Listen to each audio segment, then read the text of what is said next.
Welcome, Jules. For all my lovely viewers and listeners, today we've got my really lovely friend. We've known each other since 2006, I think, Jules Wyman. But we've really become good friends in the last, I don't know, couple of years. And I hope that you get to see and hear all the wonderful juiciness that is Jules that I get to see under the bonnet in today's conversation. Jules is a confidence expert. She transforms people, helping them be in their true confidence, not that rah-rah reframing, positive, affirm yourself out of it. She does deep dives into it. And today's conversation is about when we realize that we are meant for more in life. And so I'd love to ask you, Jules, welcome. Thank you for giving your time. Thank you for inviting me. And sharing your love of all things people, transformation and development. I'm guessing, and I don't want to out you, but I'm guessing there's been plenty of times in your life when you've realized you're meant for more, which sometimes can feel like an up-leveling or a shedding or a realignment or a complete new road, never mind a diversion. Can you think of any times that you have thought, I am meant for more, and taken action with it that you can share? Yeah, well, it's really interesting because obviously I'm aware of your Meant for More movement, and I've been thinking about that statement, meant for more. And you're right, there's been numerous times in my life when I've just kind of gone, oh, hang on a second, I could level up here, or I could do something a little bit more. But it was interesting when I was thinking about it again this morning, that the time that really struck me was not a great time, actually. I was in my late 20s and heavily into drugs, heavily into alcohol, heavily into bad relationships. And I was at a festival with my boyfriend of the time and various other friends. And God knows what we'd consumed in the morning before we even went into the festival. But at some point during the festival, I remember this, I don't even know, couldn't even tell you what the argument was about, but this massive argument between myself and my boyfriend erupted. And I did what was a common thing for me to do at that time, which was to storm off with the intention, of course, he's going to chase after me. And he had done many, many times. But this particular time, he didn't. And I was such a stubborn ass at that point, and so not in a great space, that I just kept walking and kept walking and kept walking. And that thinking just spiraled me into a deeper and darker place. It just kept getting darker and darker and darker. And I remember that I decided I was going to head back to the campsite. But on my way back to the campsite, I pulled in, I wasn't driving. No fit state to be driving. I went into a shop and I bought more alcohol and I bought a load of tablets. So this was before the time when it was limited to what you could purchase over the counter. And I went back to the campsite, and of course, no one had followed me. None of the group had come to found me. So it just fed into that information of I'm unlovable, I'm worthless, I've got it wrong, I'm rubbish. And I sat under a tree. I'd also bought a notepad and pen. And it was kind of like a movie because it started raining. And I just sat under the tree and I wrote notes to everybody, basically with the intention of not being around anymore. Mm. And I was putting them in there, leaving notes in their tents, and I'd also left notes in my notebook for family members. And I don't know if I'd have been there for half an hour or if I'd have been there for 5, 6 hours. I genuinely have got no idea of the reference of time. But at some point, I could see them all coming back to their tents. And my boyfriend just went into his tent, or our tent, didn't kind of go, oh, she's not in there, I wonder where she is, and come out looking. He just went in and went asleep. But the friend who had been partly involved in this argument went into her tent, and I was compelled to go and have a conversation with her. So I went and I apologized to her for her involvement for me involving her in the argument, and then disclosed what I'd done. And when she was talking to me, rightly or wrongly, she said, I think you're going to be absolutely fine. Let's just go to sleep and we'll sort everything out in the morning. And that meant for more moment for me in that situation was that I actually am not sure if I am going to wake up if I go to sleep, Mm. and I want to. Mm. And it was a realization of I actually didn't want to die, Mm. but I didn't want to continue living the way I'd been living, but I didn't know how to live any differently. Mm-hmm. And I think that that was a moment of there's something more to life rather than this hedonistic lifestyle that I was leading. There's something more to so there's something more that's available. And it wasn't in the level up context at that point. It really was about just be alive in a very, very different way. Mm. And I didn't immediately start doing things, but it was the kind of catalyst that gave me the permission to start making changes. Mm. So that relationship came to an end at some point. I left the career that I was in. I stopped taking drugs. I stopped taking alcohol. I stopped smoking. You know, all of these things, they didn't all happen overnight. Mm. But it was this, come on, it was like I'd been got hold of and someone went, come on, you're better than this. Mm. So that was when I was thinking about it this morning, that was the first one that sort of came to mind for me. And of course, I think what's probably still on people's minds listening now is, and what happened that night then? Did you go to bed or did you go to the hospital? Yeah, so because I didn't want to go to sleep, we went and called an ambulance and they took me to hospital, and I actually can't remember what happened at the hospital. Mm. Um, what I do remember is they wanted to keep me in and I refused. So we then went back home, and my friend apparently had been given lots of instructions. She's still a friend to this day, bless her. Mm. And she'd been given instructions, and I went back to sleep in her tent. So the Mm. boyfriend at the time still didn't. Took me 7 months to realize that I don't think this is a great relationship. And a few other dramatic things happened as well. But yeah, so I'm very blessed that whatever it was that went, no, come on, go get checked. Don't go to sleep. Just go you make sure you're okay, and then go home. And what do you think the more was? You were meant for more. What do you think that the more was? Was it to do with self-love? Was it to do with living a better life? What was it for you the more?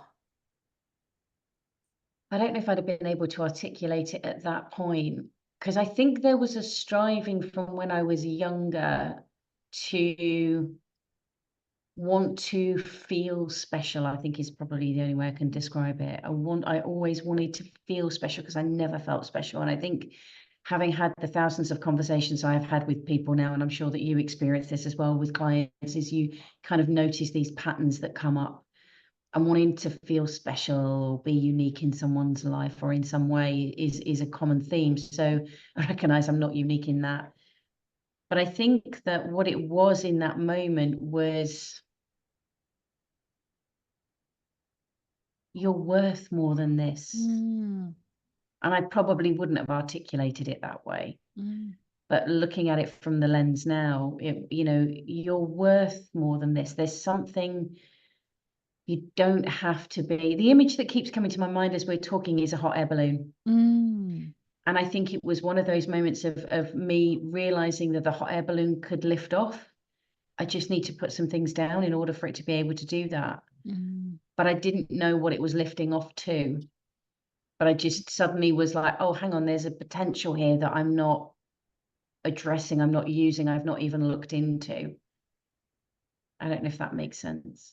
Yeah, I keep thinking, wanting to ask, and I don't know if it's too woo-woo, was do you feel like almost like a guardian angel experience where a whisper was blown into you, or just the sound of your intuition? Or I mean, how would somebody else in the same situation be able to listen to themselves, to their higher self? Was it your higher self, or was it, because it feels to have that realization like an absolute blessing, Mm, total blessing, because you were given permission just to go to sleep, but yeah. to have like almost a bell ring in your head that says, No, I don't want to die. Mm, yeah. What do I you don't know. think? I don't know. There's many points in my life when I've kind of gone, I'm pretty sure someone or something is looking after me, because I've been in some fairly dodgy situations Mm, and have been taken care of in some way. You know, mm, those moment of no, just turn left here, and I was going to go right and discovered something else. You know, I was on a train heading into Potter's Bar in 2002. And I don't know if you remember, but there was a massive crash in Potter's Bar with many, many people injured and died. And we were the train that was heading into that station. We were 2 minutes outside, and the train driver saw, as he'd gone past the signal, he saw the signal change and just recognized that that's not right, and slammed the brakes on. And all of us on this massive commuter train into London went flying, and then saw all the sirens. And so there's been numerous occasions in my life actually where I've been in that. And it's like, okay, somebody, somewhere, something, I don't know. But I think in that instant, in the 10, I don't know whether it was a guardian angel or more an intuitive moment of, it's like this, it's like on my podcast, I talk about coming to your senses, and it's that moment of clarity. mm, It's that moment of hang on. mm, And I think that sometimes I can experience it as just a deep knowing. mm.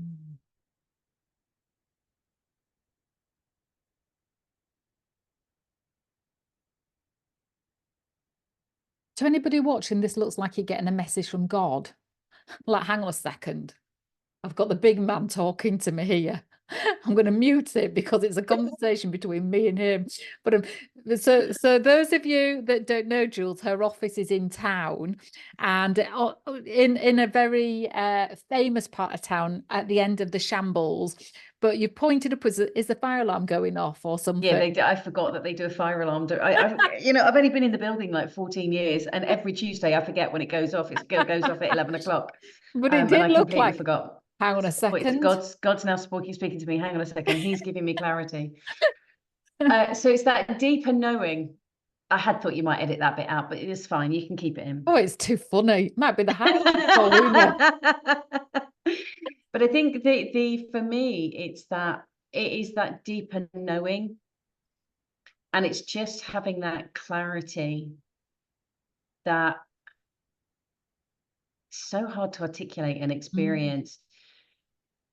But that everything, it's like everything just comes into alignment in that moment, that it's so boom, this, mm, whatever it may be. mm, So for example, I can use it, in a very, very different context. So for years I was, do I get a cat or do I get a dog? Do I get a cat? Do I get a dog? And the moment I went, I'm gonna get a dog. mm, And literally one morning I went onto Facebook, and I'd already joined a particular page on Facebook, and there was what is now my dog. There was a photo there, and it was like everything just went, and I was like, boom, oh yeah, that's him. It's that. And I think that I don't think it's woo-woo. I think we all have that. mm, But I think many of us have become so reliant on our partners, our friends, the external world, what the peer groups say, taking a census on social media, mm, that we forget that. We forget that moment of, we've all got the possibility of accessing it. mm. Um, and I think that the more that we can do that, the more that we can live what seems like a more aligned life for us, Yeah, is that, rather than the constructed societal one. yeah, we're looking left and right to see what we should be doing when really we should be looking to inside ourselves, our inner compass. And I think it requires self-trust, doesn't it? And often Yeah. when I'm working with people, there's a lot of work that I do with helping them have the self-trust in their own thoughts, trust even when people have behavior that they're not happy about, ashamed about, it's trusting that that was what was needed in that moment, in that situation, in that tone, in that style, as unskillful as it was, for whatever comes next. But Well, I also it's like so as I said, I was telling you before we hit record that my friends were up at the weekend, and their little boy Charlie is obsessed with Harry Potter. So of course we went to the Harry Potter shop, and he bought this thing which I now can't. I think it's called a time turner, but Harry Potter fan I am not. But he bought this necklace, and he was then constantly playing around it, and we got this really fabulous conversation of, okay, well, if you can spin it to go back in time, where would you go to, and why, and what would be the purpose of it? And he asked me the same question, and he said, what would you change if you went back in your life? And I said, look, I've experienced some pretty messy stuff in my life, Mm, but I wouldn't go back and change any of it. I might go back and want to relive some stuff. So there's been some pretty amazing things that have happened in my life. And, there's a part of me that's like, oh, I'd love to do that again. That's really cool. But I wouldn't go back and change anything, because if you change something, then you're going to affect where you are today. And I think that yeah. those moments of when we do those shitty behaviors that are like, oh God, I can't believe I just did that. That actually we did them in that moment because we had no access to, in my view, we had no access to anything else in that moment. And that's why that happened, for whatever reason, be it on automation, be it in defense, be it primal, whatever. But if we take the moment to reflect on it, that's when we can then look at, okay, well, if that situation happened differently, what would I like to do differently? But beating ourselves up about it's not going to be a helpful thing for anybody to do. No, and I think it's that also going back and judging that version of yourself with today's knowledge. It's On unfair. it is, and it's almost like a form of self-abuse, isn't it? And just going back for a moment to that exact point that you're making, had you not had the argument with your boyfriend, had you not trundled yourself off and bought the tablets, had you not taken them, if you'd not sat and you might you I absolutely believe you would be where you are today, because I think you were destined to be doing this. I think your whole life has shaped you to do the work that you do in the way that you do it. Um, but you might have taken you a bit longer to come out of that environment and those people around you at the time that were doing their best as well, but were probably fueling um, your life as it was. Yeah, so even that lowest point is still a brilliant turning point for you, for me, for what I sense is it was more like shedding a version of yourself that's what it felt like. Yeah, and I think there were numerous things that happened, and it was real that because it was a catalyst. So I think that happened.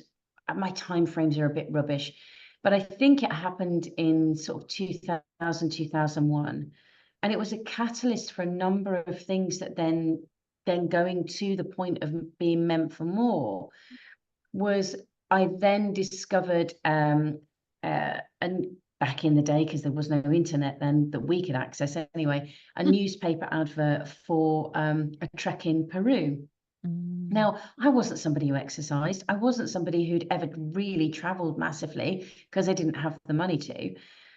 And that was something else that was like, oh, I'm meant for more here. I'm meant to be able to do more. And then that experience led me to go, oh, hang on a second. If I could do that, then what else can I do? And then that led me to leaving the career that I was in, which then led me to then meeting my now ex-husband. Obviously, I had to meet him, get married in order for him to become my You ex-husband. didn't just go straight. I didn't go straight into a divorce. Let's just But put out this middle bit. I meet you, nice to meet you, and let's just get divorced now. Let's make it so much more cost effective. But it's so I think that's the thing. I think very often we can end up looking for the one big moment, but actually there's a series of things that are catalytic within that. And I think it's still going on to this day. I think I'm still getting those moments of going, "Ah, hang on, Mm, what if? And could I? And let me try it on. Do I want to? Is that in alignment? Let me just experience it." But it's coming from a different place. It's a place of curiosity now, rather than a place of striving, or a place of trying to prove something, or trying to be that special person. It's not coming from that place anymore, which I think is quite a significant shift. And I think that for many people, when they're in that lowest of low moments, it can really seem that there is no way out, and that this is forever and it's never going to end. And yet we've all had moments, to whatever degree of that, and all that are still here found a way through that. May not have been the most elegant way, or perfect way, or quick way, but we found a way. And so often, I'm making an assumption with the kind of people that you work with as well, Lisa, that you will hear them talk about, "Oh yeah, well, when I was made redundant and I lost everything, and I thought that was the end, but that led me to," mm, or the divorce, or the health crises, or whatever it may be, led me to X, Y, or Z. So mm. I think those moments are there to rattle us. They're there to, a sort of wonderful quote, which I can't remember it word for word, which is something like, "Sorry, I disrupted your life, but you weren't moving, or hadn't moved. Love the universe." Oh, And I think it's very, very true that when we get really static and routine, we need a swipe, we need a push, we need a, "Come on, you are meant for more." Every one of us. And I personally don't believe that that means you have to be a big influencer, or a television celebrity, or a pop star, or sports, or whatever, or even at the top of the field in whatever your game is. But being meant for more, for me, is shedding the restrictions that we place on ourselves, that come through thinking, and being a much freer person, which might mean that you're a stay-at-home parent. but conscious. I think That's I the think key. being I think being conscious is a way of having more in your life. It gives us more gratitude, it makes us more aware, it makes us appreciate the little things. I mean, as you say, meant for more doesn't mean about collecting more in. It means about I think experiencing more, feeling more fulfilled. Mm, Um, and um and I think a lot of what you're sharing is about self-trust. It's such a big subject, and I feel you're able to be curious and think, "Oh, well, I'll try that, and I'll what if this, and I'll consider that, and I'll like open." And I think openness requires us to trust ourselves, and self-trust being, and I'd love to know what your description of self-trust is. But self-trust being that whatever happens, I know I can be okay, because I know I've got all the resources. I know that I've got the point of view, or I've got the perspective, or I can if I end up on my arse, I know that whilst I'm here, I can gather the wisdom before I stand again, and be mm, okay with that, with experiencing being down there. But I'm not going to live life avoiding yeah. that. So I think that you're open to so much in life, and saying yes to things, and feeling into it more. Like, does that feel a fit for me now? I know I agreed it 2 weeks ago, but do I still want to do that now? And I tell you something I heard, and I won't forget the question. I think I won't forget the question. But Matthew Hussey, who is the relationship expert, I saw a little soundbite, and I've heard it a few times now. And I always think, oh, I wonder why I'm hearing that. What am I needing to remember, whether it's for myself, or whether it's that somebody else I know might benefit from hearing it? And it's a little conversation he was having with Drew Barrymore. And he said, imagine that when you're born, you're given a person to look after for the rest of your life. It's your only job is to look after this person. It is your job to do it, and this person being you. And it's about the kind of decisions you'd make for yourself, the kind of care you take for yourself, the kind of responsibility for loving yourself no matter what, even on days that you don't like yourself. And it made me think about when you talk about your meant for more story that you shared, experience. Story sounds like it's made up, but your experience, it's about not having shame over that.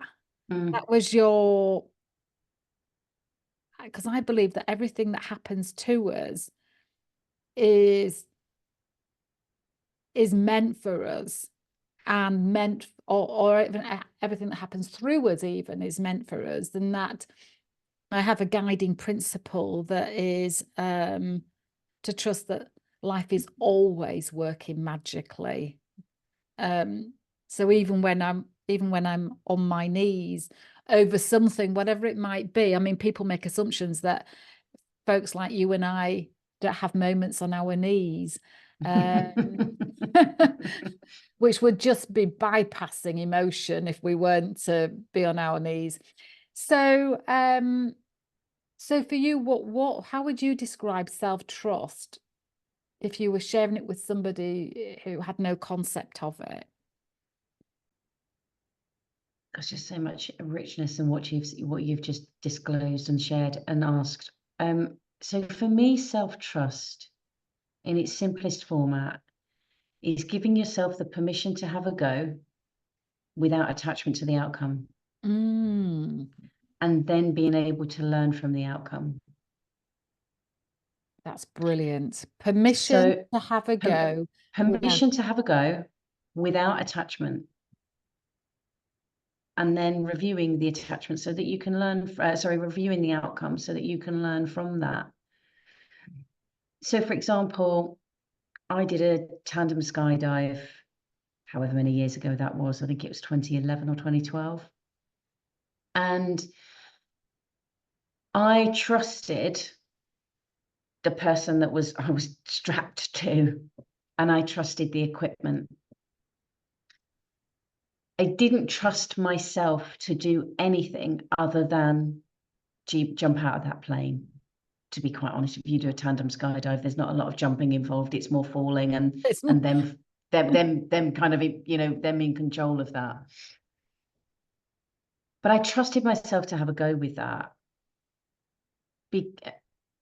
not knowing what I would think about that experience or how I would be with that experience. Now, I'm extremely grateful that I recorded it and I paid for it to be filmed. And again, there was a knowing that I probably would never do this again. It's 100% accurate. Unless I really had to, I never want to do it again. I'm so glad I did. And I'm trusting myself to have a go with it. And even though I wasn't, I did it with my youngest stepson at the time, and he was like, I so would go up again. And I'm like, well, that's brilliant. You've been introduced to something that you wouldn't have done before, and you're loving it. Great, great. It's not my bag. And not making that right or wrong. I think that for many of us, the system that we have grown up into, especially I'm saying my guess is from sort of like the 40s, 50s onwards, is very much a right, wrong, good, bad generations, from the education system, from societal, doing this is good, doing that is bad. And I think that then that very restrictive way of looking at things means that people are too scared to do something and then this goes back to, and I'd never ever thought about it until you just said it then, about my lack of shame in sharing about the suicide attempt, is that actually, no, I don't have any shame about it. Why I can't comprehend why I would have shame about it, actually, if I'm really, really honest. And there's many things in my life, and it's really interesting you said that, because I'm starting to understand why people, just through that comment, of people refer to me as brave very often, and I don't understand why. And because I don't I'm not a, free climbing, mountaineer, base jumping kind of, that's what I see as brave. But actually, in you saying that, what I've suddenly clicked with is, oh, what they're seeing as brave is because I will talk about things that they think or have shame about. I've kind of not made that connection before, so thank you for that. But I think that self-trust is knowing I'm going to get things wrong. I'm going to fall over. I'm going to have those moments that are on my knees. Life isn't going to go to the plan that I have set out for it. Because life is more intelligent than I am. It's been around a lot longer than I have and will continue. So why would I try to force it to be a way that I think is right and correct when it possibly has, it knows more of the bigger me, the more. So why would if I'm going, yeah, but this is how I want it, and my time frame is, I'm actually restricting. One of my goals that I set at the beginning of this year was to live an unrestricted life. And that's in the external world as well as the internal world. So any thinking that might be restricting me, it's like I want to hear it. As uncomfortable as it might mean, I want to hear it so that I can challenge it and let it go. So yeah, I self-trust, I think people think it's about getting it right. And it's not, it's about having a go. Yeah, and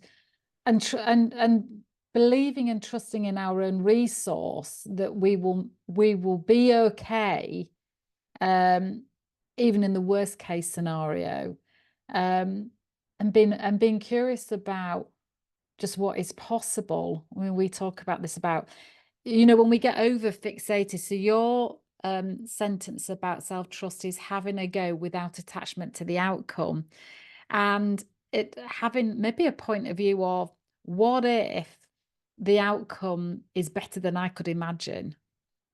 So, our imagination can only take us so far, can't it? It's based on our map of the world and all that good stuff. But if we were limited to only what we could imagine, just how much we'd be missing out on. So that being open to just what else is possible. And if I don't get my outcome, then what did I get that's potentially better? Because sometimes people can be thinking, well, I didn't get my outcome, so therefore whatever that is has got a big cross through it because I failed, I didn't get this outcome. Well, they just don't even see it. They don't even see, because they're so fixated on what the outcome was that I wanted, I intended, and how it should be. They don't see what else they gained from that experience. I mean, I had no intention of starting a business 19 years ago. I certainly had no intention of still being in business 19 years on, and being where I'm at and working with the people I am and getting to meet and be friends with some truly phenomenal people. I didn't even know that was possible for someone like me, which was a phrase that I bought into a lot and had a lot of restrictions around it. So I think that when you get attached to the outcome, you're closing off to, great, have an expectation and a direction of travel, and be open to what else could be possible.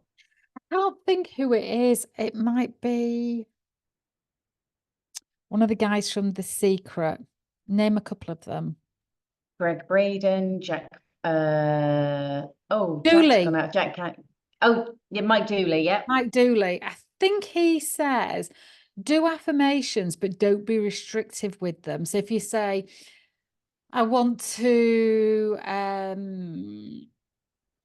let's say, meet a guy who's 6 foot, dark hair, charismatic. He says, well, yeah, but you can be specific. On the proviso, you put or better at the end. Or something even better. Or something even better at the end. And I wrote an article this week on filters, and how when we get really specific about what we want, which is a great thing, but also to be aware of what else is possible. But the filters that we have that eliminate anything other than what we're focused on means that we miss out on so much more.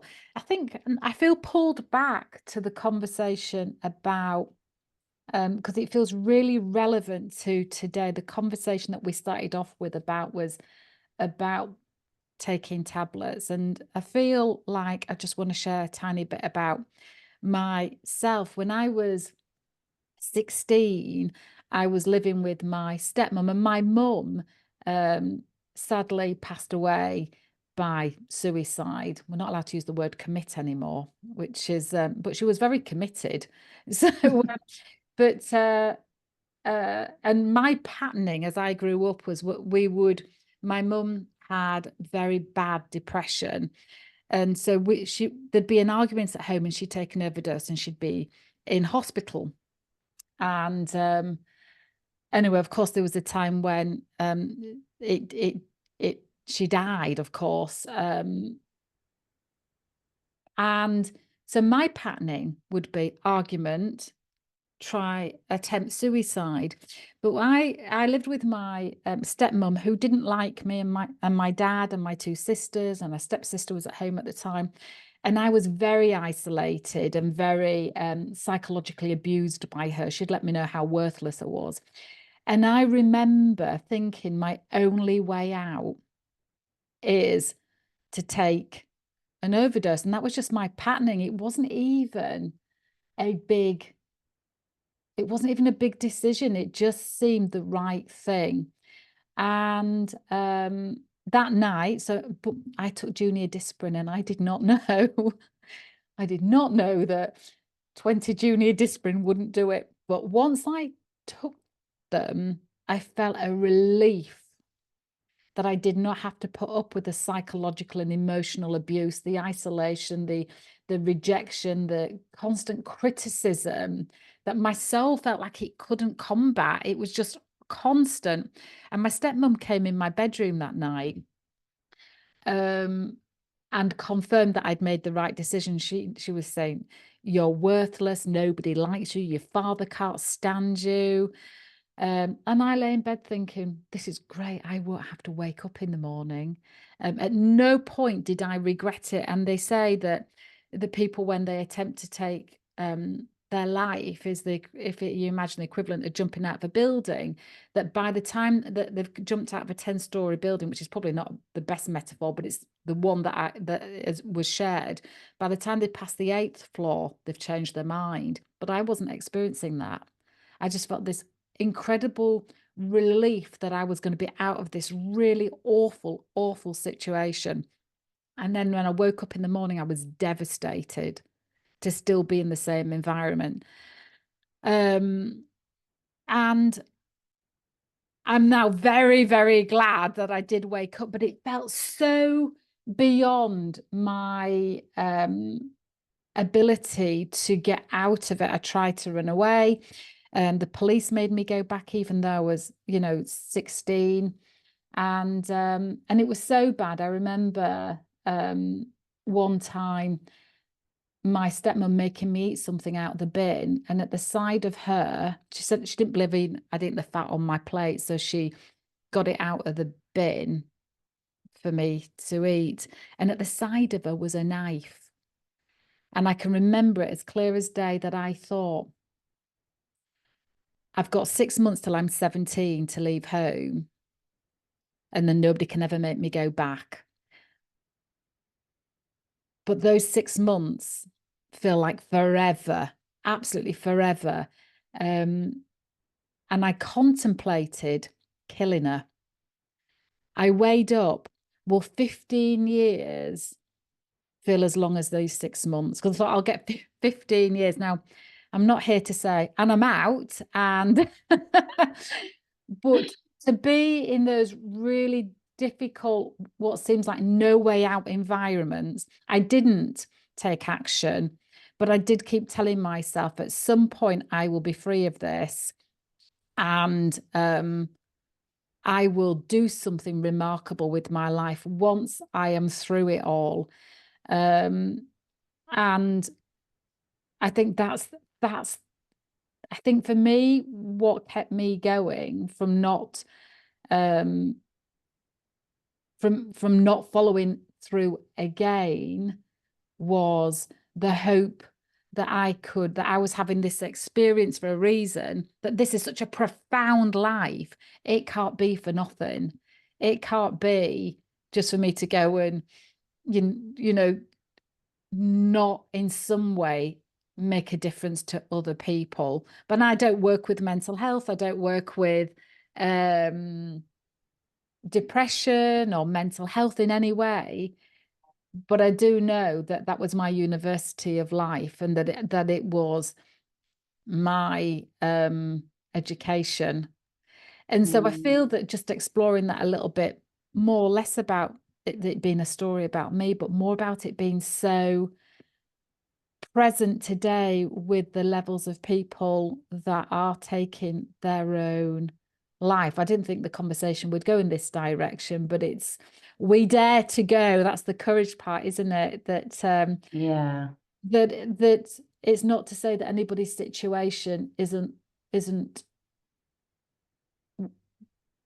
right for them to follow through, but it's that, what if this is the depth of that I need to go to in order for a shedding or a to make a difference, or to, I don't know. So I mean, it's a complex conversation, because I think there's many different ways and many angles to talk about this. And having a best friend who did die by suicide as well, that's one of the things that connect the two of us, are both having that experience of losing somebody that we loved in that way. But I think that there's something that you experienced that I think is important to flag up, because I think the intensity that took both you and I, yours was different in one sense, is that it was a very external situation that you didn't have the capacity to immediately be able to get out from. And what struck me when you were talking about that and thinking about that was the Viktor Frankl book, Man's Search for Meaning. And how, for those who don't know that book, he was in a concentration camp in the Second World War, and was already looking at psychology and understanding how we think and work and how we put together, and became very aware that those people that got caught in the "this is awful, I can't get out of here, look at what they're doing to me" type of thinking, had a very different experience to those people that were like, right, okay, I'm here, so how can I make the best out of this situation? They were both experiencing the external, they were all starving, all being treated in a bad way, but they were having different experiences. And I think that's a really important book to point people to help us recognize, especially if it's the external world that's a bit of a challenge for us. But the second thing I'd pick up on is what I noticed that you've said, that, which is the eighth floor moment, is that, and actually you did experience it, because there was a sense of relief, even though you didn't know that you were going to get the outcome that you were looking for, is the sense of relief from taking those tablets. And I think I experienced that too, and I wouldn't have known this. This is an insight that I've had from my coach / spiritual teacher, who he also attempted to or contemplated. I don't think he even actually took the tablets, but what he got is he'd set up his whole life or set everything up for that to be okay. I can draw a line now. I can't deal with this bad. And he had a very challenging upbringing. And he reached a point, and it's the same point that you described. It's the eighth floor moment of actually experiencing a sense of relief. Okay. What's important to recognizing that is that actually the situation hasn't changed. So if the situation hasn't changed, and yet you're experiencing a sense of relief, something's different. And my assumption is that it's the way that we think, or way that that situation is being described. And because we're suddenly describing it a different of "I've got a way out" in this instance, that we experience a moment of peace, relief, calm, stillness. My assumption is that that's always there. Mm. And it's the noise that we experience on a day-to-day basis. That's why people are drawn towards suicidal ideation, why people are drawn to get drunk, why people get lost in shopping, why people get lost in gambling, drugs, all of these different things, is that actually it's because we're looking for that quiet moment away from the noise. That's why we refer to it as escapism when we've got lost in a movie or something. And so I think when we've got to that level of intensity, it's the psychology, that thinking that's got so intense that we can't think of any other way of quietening it than doing something physical. And I think that's why self-harm becomes so prevalent as well, because it's, well, if I bring it into physical pain, I've got to deal with the physical pain, which quietens the noise. But I think if we can find the right people, and the right people isn't always go to Jules and Lisa, because we may not be the right people for you to work with, but it is about finding sun only shines on the righteous. It is about finding the right people or the right person to work with that helps you see that that stillness is there. You don't have to create it. You don't have to make it, but it's there. It's about how can we step away from the noise for the majority of us? How can we step away from the noise in order to experience that stillness, even if it is for 2 minutes, 10 seconds, 2 hours, if you're lucky. And I think that's what I notice. To me, that's what the 8th floor is. That's what that relief is. And I think it's also partly that what it was, I wouldn't have really seen it in that moment, but when I remember closing my eyes and pulling the sleeping bag over me, and then just my eyes bolting upwards and going, but what if I don't wake up? Actually, I want to wake up. I really want to wake up. Okay, well then I have to do something about this. And I think that it's not an easy conversation. I think the intensity of the world in which we live now, where we're bombarded with, it's like a fire hose of information that's coming at us. A lot of it is not necessarily uplifting. This is why podcasts like mine and yours are so great, because it is uplifting, even though we're talking about an intense topic. Yeah. But it's about stepping away from that that external noise as well as that internal noise to find that peace within nature, or within a beautiful piece of music, or maybe it's within dance or art or an animal or something that gives you that moment. Does that all make sense? It does. And also what springs to mind is two things really. One is everything is temporary. Yeah. And most things are an illusion. So everything is we're moving through things more than we realize. And I somebody once, years and years and years ago, before I even was in personal development formally, said when the least seems to be happening is when the most is. And that has been a sentence of optimism when I felt like things are not happening fast enough for me to think, yeah, but what if things are happening? And when you get to, I suppose when you get to our age, 25, 26. We've had enough experiences of knowing that we get through them. And it's that belief that we can get through them. We don't need to know how right now, but we can.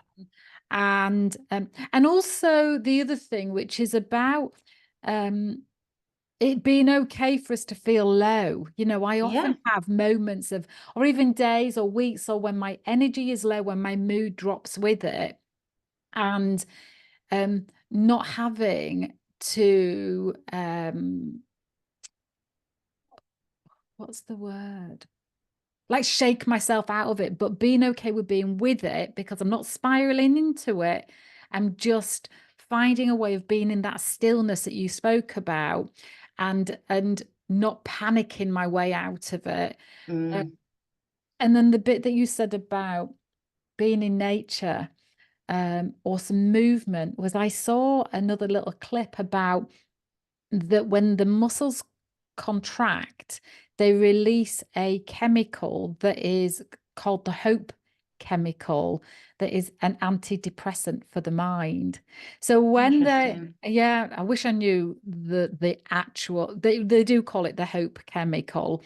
I wish I knew the formal name for it as well. But so when they say go and exercise, it's less about spending your energy and more about the contraction of the muscles. And it doesn't have to be weightlifting at the gym or running or playing squash.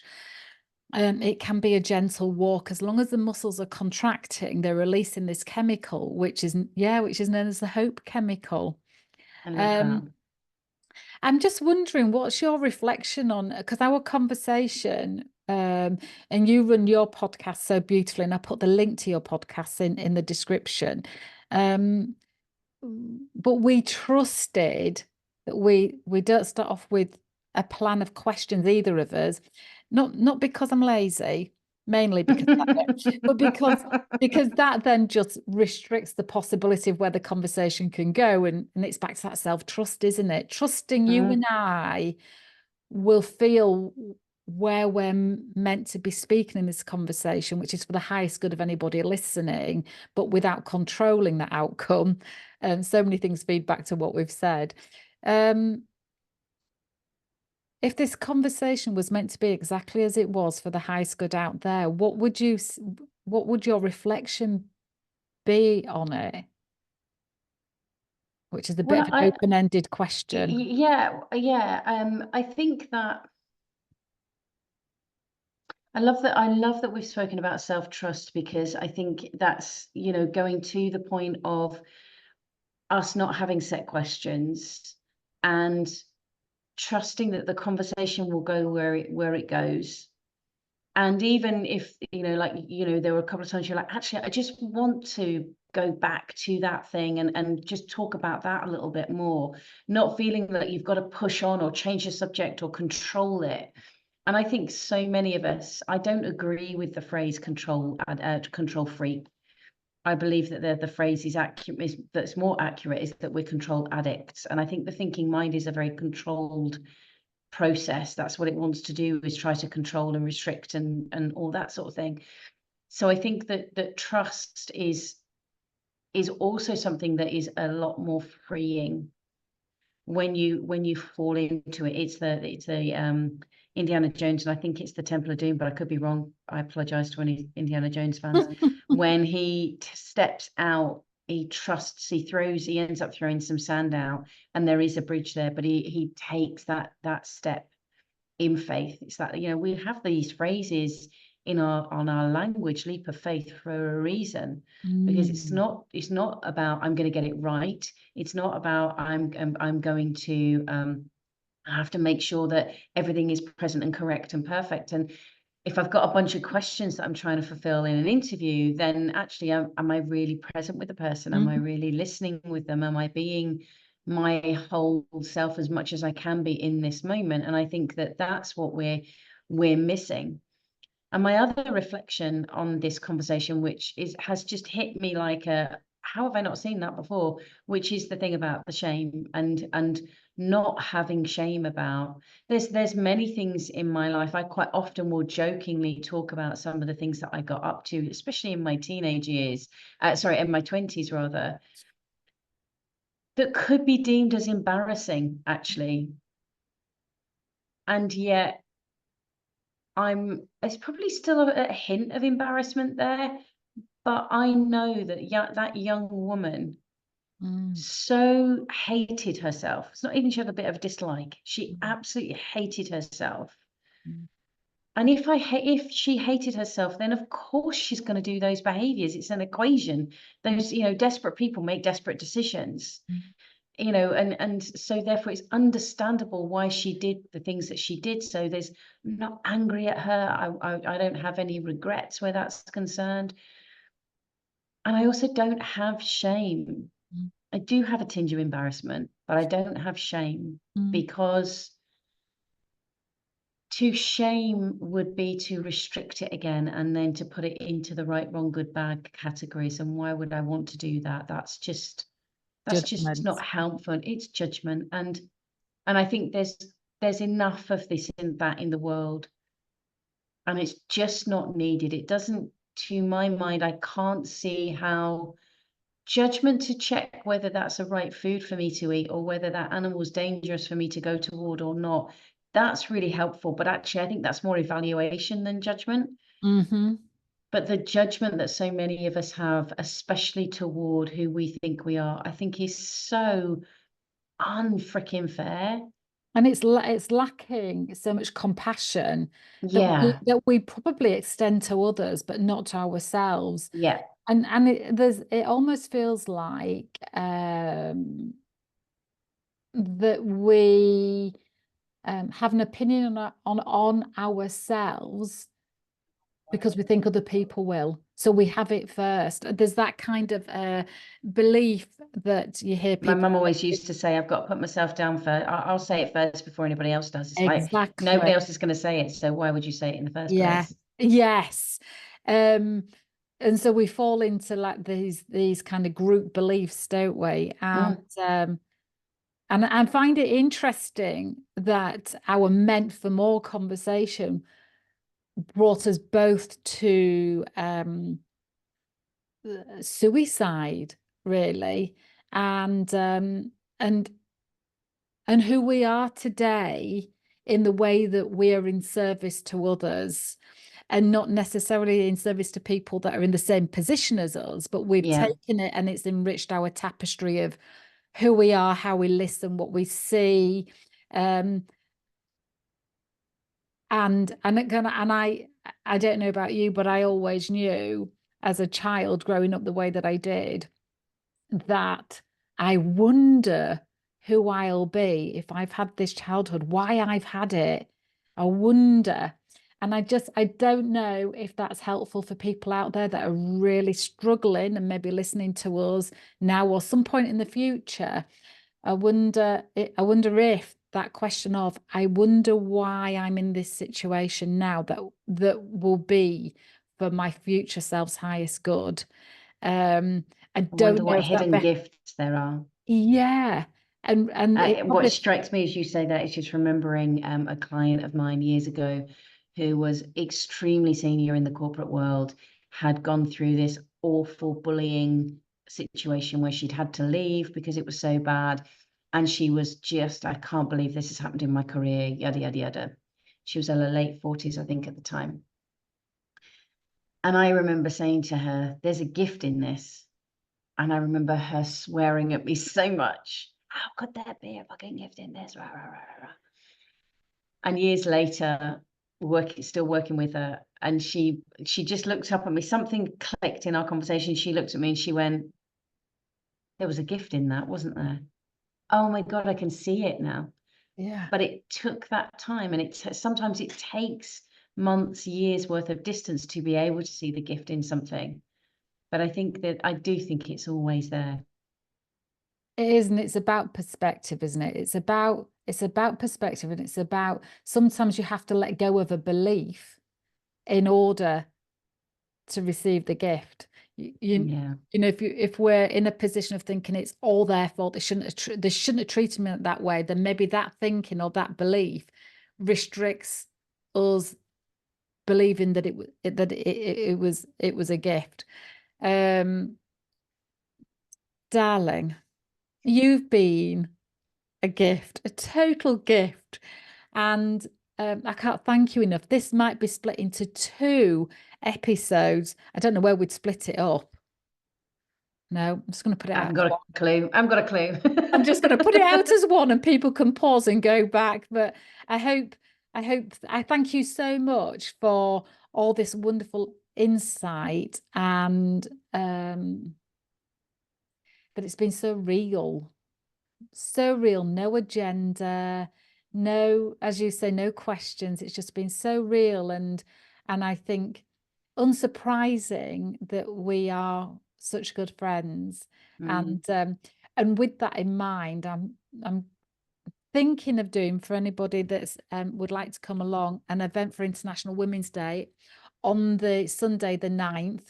And I've only just mentioned it to Jules this morning, so we're percolating something that that we'll be making further announcements for. But Jules, thank you so much for the gift of Thank you in our lives and your wisdom and love. Oh, thank you too.